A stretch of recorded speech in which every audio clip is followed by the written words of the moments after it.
Hey everyone, Brandon here. Welcome back to another video.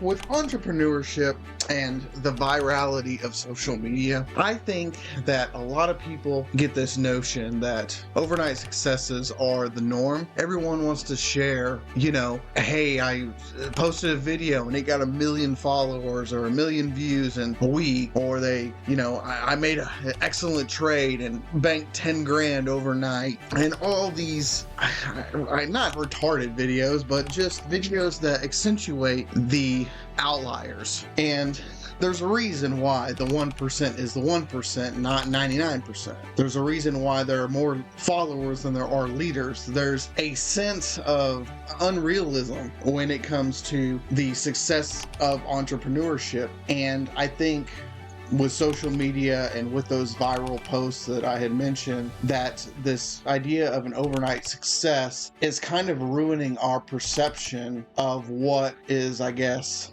likely to happen when you start your entrepreneurial journey. Most people experience one of two things. Obviously, there's the success or there's the failure. But nobody really wants to show their failures when it comes to social media. They don't want their friends and family to recognize that, hey, I get that you want to be successful, but it's not going to happen and you're failing at all of these various things. You as a creator, as an entrepreneur, don't want to feel the negative impacts of you trying to make it and simply not being able to. And you end up scrolling through TikTok, or you end up looking through Facebook groups, and you see all these stories of people who are making what it feels like making success overnight. It's not about me personally. I don't believe it's about those one-off quick successes. I believe in something called the 1% improvement. And it's not 1% as in the 1% of the top wealthy or whatever. It's the 1% of growth in your business day after day, week after week, setting a realistic standard for your own growth. Now, an example of this, I set up a call center, and I'm starting out with one individual, and I have one, let's just say I have one client who wants me to route phone calls to them. Well, each week, my goal is to do one of several things. 1, improve quality. 2, improve profit margins. 3, expand and grow. Now, where the 1% aspect comes into this is when I am able to increase one of those things by 1% every day, whether it's instructing my call center employee properly to be able to convert more people for a sale, or to keep them on the phone longer, or if in terms of profit margin, can I use and leverage quality of those phone calls to be able to increase profit margins for myself. And you get into a situation where 1% after a week, that's 7%. If you improve 1% per day, that's 7% a week.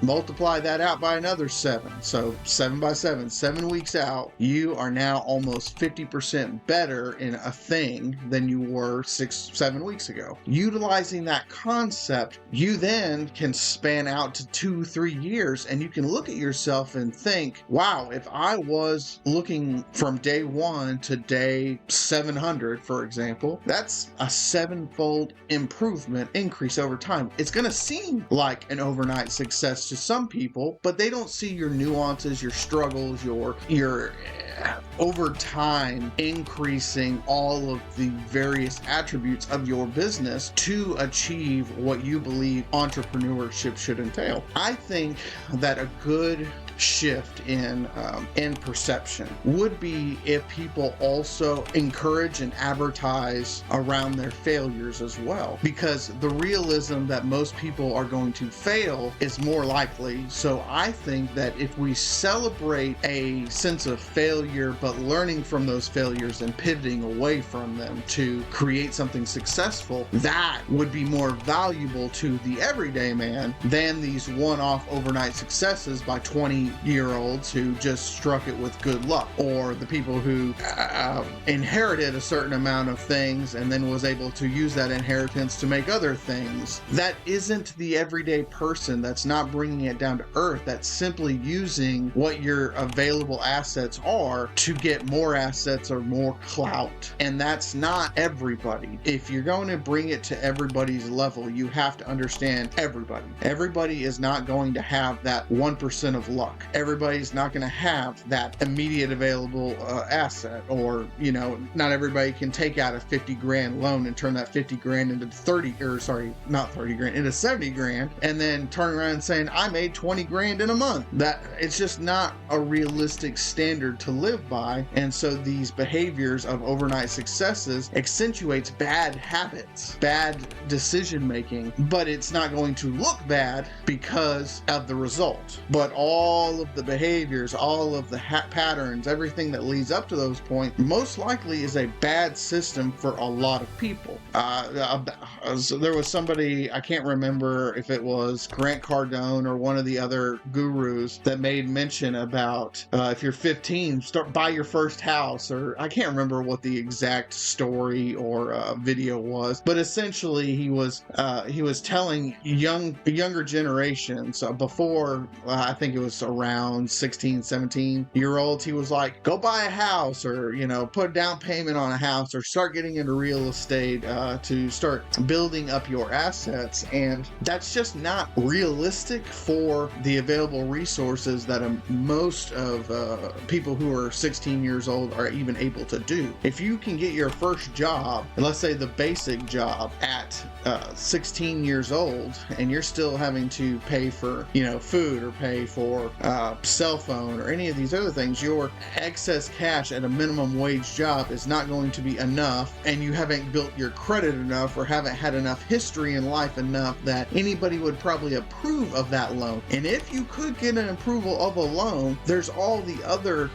things that go along with buying a piece of property or house that they don't really teach you until you're actually in it, like the maintenance of the house, or the inspections of the house before you buy it, or, you know, how to spot and fix a leaky roof before you actually know that it's a leaky roof, or you have electric bills that you would think, because you haven't been dealing with electricity on a full scale, you're like, oh, well, $90 here, no problem. $100 here, no problem. Oh crap, I left something on for a couple days, and now my bills are reaching about $250 per month, plus the mortgage, plus interest on the loans, plus all of these other things. You're creating a bad habit over time. Sorry, I really rambled and went away from what we were supposed to be talking about. So to conclude the entire video on this, yes, I believe that overnight successes are possible, but I do believe the fact that we show so much of that more than our failures as entrepreneurs, because we like that social proof, that social gratification, I think it's ruining the idea of what true entrepreneurship is, the true struggles that come from entrepreneurship for the general populace. And so you end up almost conning people into taking on more than they can handle, because they believe so much in those overnight successes. Another example would be a bad gambler, where, you know, there's a funny saying where your next win is just a bet away, or something to that effect, where they're talking about either slot machines or talking about blackjack. It's like, hit me, just make me win. That's essentially what people who are coming into entrepreneurship are feeling, that hey, it's more like gambling, because, you know, that's not the norm. Yeah, I think that's all I'm going to talk about for this. You guys, if you liked this video, please like it, subscribe, comments below. If you have a differing opinion on your thoughts of overnight successes and how they impact you, please share. I would love to learn a little bit more about whether or not you've actually had a good overnight success experience, and what lessons you can take from that and help out everybody else. Alrighty guys, I'll see you in the next video. Bye.